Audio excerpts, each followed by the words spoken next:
Halo guys, welcome back to another daily coding videos dari dosen ngoding. Dan kali ini kita mau ngoding apa? Hari ini kita mau bukan ngoding sih, belajar tentang Docker. Jadi Docker ini salah satu teknologi yang baru ya gitu ya. Nanti yang teman-teman perlu pelajarin nih. Nah kebetulan di sini ada satu use case yang cukup menarik ya untuk perkuliahan gitu. Jadi ada di Polanema ada mata kuliah namanya sistem operasi nih. Nah, sistem operasi ini overview-nya ya diajarin terminal, setup server gitulah ya. Intinya menguasai Linux dan perserveran gitu. Tapi problemnya adalah gini. Jadi pertama kalau mau mau belajar itu kan harus bisa terminal. Jadi kalau IT jangan alergi sama terminal. Jadi kamu harus buka biasa lah untuk buka terminal. Jadi terminalnya mau di PowerShell, kalau di Windows, atau di terminalnya di Ubuntu atau di Mac gitu ya. Ini harus terbiasa gitu. Jadi terbiasa hidup dalam dunia hitam putih. Nah kemudian materinya biasanya setup server, ada setting-setting install database gitu kan. Karena kalau kamu alami di di perkuliahan yang ngoding itu pakai XAMPP biasanya kan. Nah itu kalau di dunia production itu nggak ada yang namanya XAMPP gitu. Adanya nanti kamu dikasih satu server, disuruh SSH, suruh setup sendiri, atau nanti kalau memang sudah lebih modern gitu ada satu kontainer yang kamu bisa push ke sana. Nah kontainer ini nanti basicnya itu belajarnya pakai Docker. Nah di server ini apa aja sih biasanya di setup ya ini ada database, Apache, FTP, SSH. Kemudian nanti untuk bisa running ini kamu harus bisa menguasai ini tadi terminal ini tadi. Terminal itu kayak copy paste, terus bikin folder, bikin file, buka konfigurasi, ngedit konfigurasi, bisa nggak, pakai apa, pakai Vim, pakai macam-macam kayak gitu. Nah tekniknya untuk mempelajari ini tuh biasanya orang-orang atau dosen-dosen tuh minta teman-teman install VM. Nah, problemnya sama VM adalah laptopmu. Kalau laptopmu kuat, no problem. Terus nggak semua nggak semua anak itu juga bisa nginstal VM. Ya biasalah kan, manja gitu. Terus ada lagi yang disuruh pakai dual boot. Nah ini dual boot itu buat solusi buat yang laptopnya itu nggak ngangkat kalau dibikin VM. Jadi nanti ambil USB bootable, dibikin USB bootable, install dual boot. Terus sebenarnya bisa lagi sih sebenarnya ini di try. Jadi bukan dual boot tapi try Ubuntu gitu misalkan. Jadi di try pas dipasang flash disk-nya doang. Nah, cuma nanti kalau kayak gini nih flash disk-nya panas nih biasanya. Nah, yang kalau saya biasanya lebih suka pakai kontainer. Kontainer ini nanti kamu harus belajar Docker dan belajar yang lain-lain. Nah, Dockernya gimana nih? Docker itu apa sih sebenarnya? Ini tadi ya, Docker ini adalah yang namanya kontainer. Nah, kontainer itu apa? Nanti teman-teman bakal tahu gitu ya. Di Linux pakai ini enak. Di Windows kamu harus setup WSL dulu, setup Hyper-V kalau nggak salah gitu ya. Hyper-V. Terus nanti OS-nya juga nggak semua OS bisa. Jadi Windows 10 Home apa gitu minimal. Terus kalau di Mac, apalagi yang M1 ini yang kayak saya punya ini enak. Linux saya juga pakai Linux, pakai Ubuntu, Dockeran di situ enak. Terus gimana? Nah kalau di Mac, nah ini kasusnya di Mac ya. Jadi saya cuma bisa bilang di Mac karena nanti ini kasusnya ada yang minta di Mac saya nggak bisa nginstal, nggak tahu ya dengan apa dia nggak bisa nginstal VM. Tapi sebenarnya kalau mau belajar terminal di Mac pakai terminalnya Mac juga cukup gini ya. Nih, cuma problemnya adalah komen-komen yang dilakukan di praktikum itu biasanya destruktif gitu ya. Ada rm minrf gitu kan. Nanti kamu rm minrf, root foldermu mati udah, buyar laptopnya gitu kan. Nanti disalahin dosennya. Makanya sekarang kalau yang di Mac atau di Windows atau di manapun gitu ya, yang paling bagus sebenarnya teman-teman install aja Linux gitu kan. Udah selesai. Nanti kalau misalkan mungkin ribetnya nanti kalau konfigurasimu salah gitu ya. Kalau konfignya salah ya udah install ulang aja Linux-nya gitu kan. Tapi kalau pakai kontainer itu jauh lebih enak, nggak harus diinstal ulang kontainernya, tinggal di destroy aja terus bikin lagi yang baru kayak gitu. Di Mac seperti apa prosesnya ya teman-teman? Install dulu brew, namanya brew. Jadi kalau kamu punya Mac gitu ya, tapi nggak tahu gimana caranya pakai brew, mending Mac-nya dijual aja. Ya, tak PE gini. Ya, itu berarti Mac mau minjem gitu. Ya, karena ya gimana gitu ya. Itu udah hampir kayak de facto cara nginstal gitu ya. Jadi, install brew, habis gitu install Docker. Ya, nanti teman-teman bisa cek di sini. Nih, cara nginstal brew ada di sini nih. Dibaca terus di setup ya. Jangan sampai Mac-nya itu nganggur gitu. Terus ini Docker nanti tinggal brew install Docker, nanti dia dapat Docker desktop kalau nggak salah. Ada lagi Docker desktop, ada nggak? Ya Docker inilah ini, nanti keluar Docker desktopnya dijalanin gitu ya. Docker nanti keluarnya kayak gini. Nih Docker nih. Kalau nggak, misalkan nggak bisa Pak, sorry. Nggak bisa pakai ini gitu ya. Ya udah nih. Ya udah ini diinstal pakai ini. Yang pilih ya. Nanti kalau kamu chipsetnya itu M1 ya pakai yang M1, kalau Intel pakai Intel gitu aja. Nah, sekarang kalau udah keinstall ngapain gitu kan. Nah, pertama ini. Jadi ada yang namanya Docker Hub. Ini Docker cepet-cepetan gitu ya. Nih Docker Hub itu mirip sama Composer, mirip sama apa ya? Sama npm registry gitu ya. Teman-teman bisa ambil berbagai macam kontainer yang ada di sini dengan satu command line, nanti kontainernya bakal diambil. Nanti kita bisa pilih kontainer apa. Nah, enaknya tuh gini. Kita bisa pilih Ubuntu versi berapa tuh bisa kita pilih juga gitu ya. Contoh kalau di Docker Hub ini misalkan kita nanti praktikumnya itu disuruh pakai Ubuntu, misalkan cari Ubuntu. Terus sama dosennya minta spesifik gitu kan. Ubuntunya jangan Ubuntu yang terbaru, pakailah Ubuntu yang versi berapa gitu. Nanti teman-teman cek di sini. Nih, cari aja versinya keberapa gitu ya. Mungkin versi 18 misalkan. Udah nih ada 18.04, ini tinggal copy. Nanti buka terminal, running ini. Nah, kita nanti bakal nge-pull image-nya Ubuntu 18.04. Agak lemot, ya udah biarin. Nah, ini digempul ya. Ya, jadi kayak Composer gitu, Composer install atau npm install gitu kan. Composer require sama npm install. Nanti dia bakal ngedownload tuh, cuma 22 mega aja. Nah, enak kan? Jadi kalau udah 22 mega ini selesai di-download, nanti kita bisa running si Ubuntu-nya. Tuh, kelar. Nah, sekarang kita udah punya nih Ubuntu. Sekarang misalkan mau download Ubuntu versi berapa lagi? Misalkan versi 20 misalkan. 20 berarti ini nih 20.04 misalkan. Ya udah nih copy. Pull lagi. Nanti semua image yang kita tarik itu muncul di sini. Di images nih. Ada Ubuntu, ini Ubuntu latest gini ya. Terus ada mana ya? Nih, ada Ubuntu 18.04 tag-nya. Lihat nih latest. Terus juga ada 20.04 nih. Nih, unused gitu kan. Oke.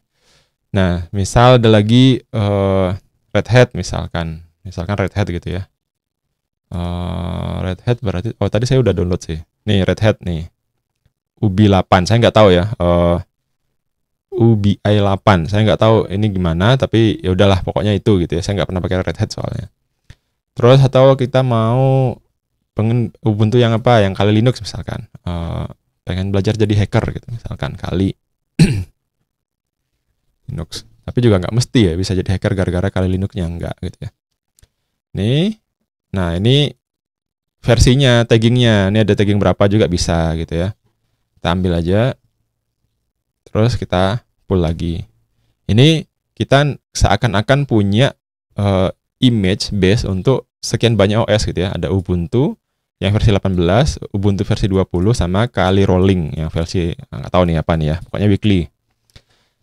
Terus kita juga bisa punya Red Hat. Nah, jadi dalam satu laptop kita sekarang itu atau satu PC kita sekarang itu kita bisa running itu apa ya namanya ya? Kita bisa running berbagai macam OS. Cara ngerannya gimana? Cara ngerannya di sini nih, cheat sheet-nya nih. Nih. Untuk ngerunning container, jadi container kita pakai Docker Run. Terus nanti kita kalau ada kontainer yang mati, kita pakai docker start. Kalau kontainernya sudah kita running, terus kita matiin, kita start dulu, habis itu kita bisa exec ke dalamnya. Untuk ngambil image-nya kita bisa pakai namanya docker pull kayak gitu. Nah, gimana nih? Kita mau nyoba, kita pengen misalkan lagi mau praktikum nih, disuruh praktikum terminalan tapi di Ubuntu 18 misalkan. Ya udah, berarti perintahnya adalah docker run. Nih. Docker run min it min name. Nah, min name ini buat ngasih nama. Sorry, sebentar, saya hapus dulu aja kontainer yang ada di, kita stop. Kita buang. Nah, ini saya buang gampang aja nih. Nih. Run min it min name ppa. Sorry. Min name min name ppa ubuntu, terus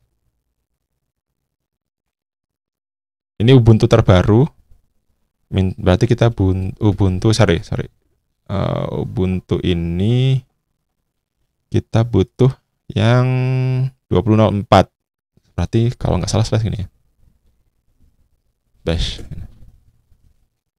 Sorry. Lupa. Kalau Ubuntu biasa aja, kita langsung kayak gini. Sorry, salah. Nah, ini kan banyak salahnya nih. Nah, ini gampang aja, hapus aja, nggak masalah. Docker run, apa aja tadi komannya? min it name ppa ubuntu.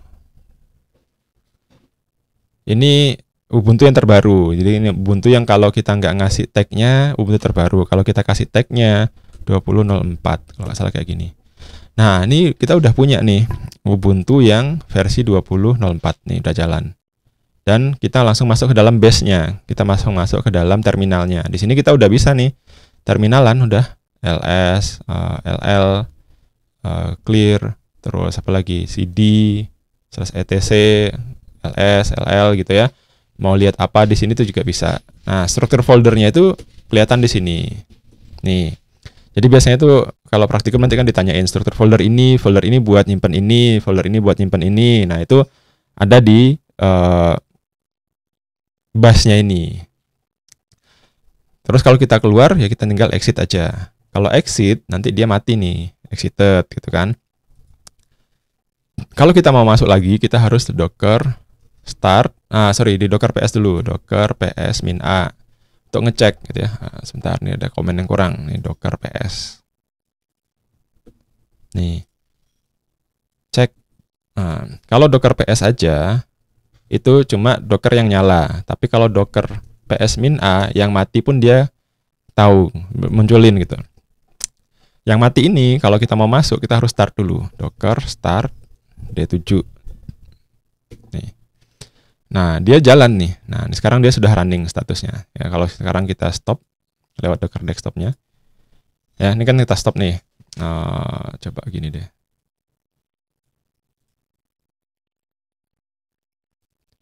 Wait.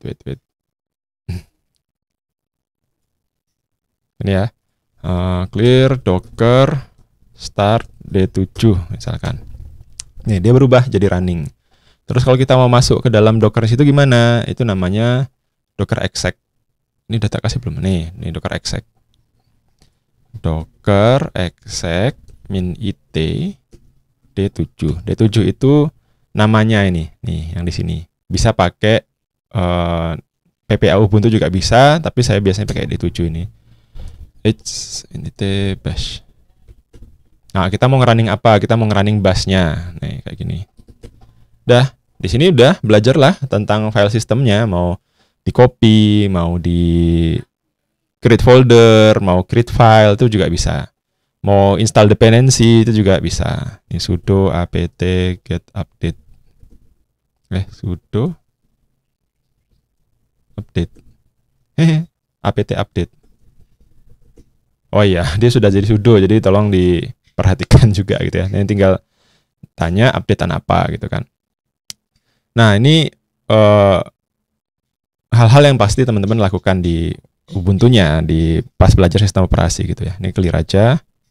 Terus just in case kamu nyeting-nyeting terus rusak gitu kan, ya udah di exit aja. Terus ini dihapus, nggak masalah juga, nggak apa-apa. Nih di stop, terus di destroy. Dah. Terus kalau misalkan praktikumnya ganti OS, ya udah tinggal bikin aja baru docker run min it misalkan min name ppa red hat kasih. Nah ini kita perlu tahu nih kontainernya, misalkan pakai red hat, berarti red hat misalkan red hat red hat UB8 kayak gini kayaknya ya. Sorry, salah ketik. Lupa sebentar.